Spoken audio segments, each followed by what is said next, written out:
आम आज जाऊँ पुरी ट्रेन नंदनकानन एक्सप्रेस रे जीवा समय पानी आवश्यक है पानी बोतलटे जड़े भाई पाखु कि पानी बोतल 15 टंका लेखा होता से कितु 20 टंका ने कहले बाध्य कले 20 टंका ने आम पचारे भाई ए तो प्राइस 15 टंका लिखाई आप कौन पर यूज 20 टंका ने सी हिंदी में कथा होते तेणु से कहले नबार अच्छी तो नियो नने नहीं जाओ कहीकि मो पाखु छड़ेकिना पलि गले तबे से भाई अच्छा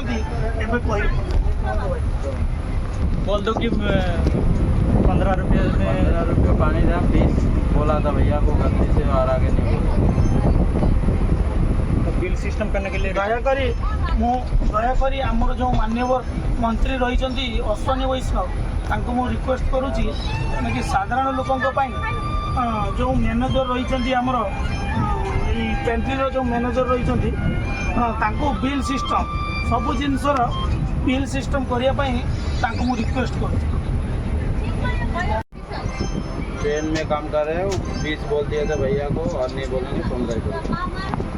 करो।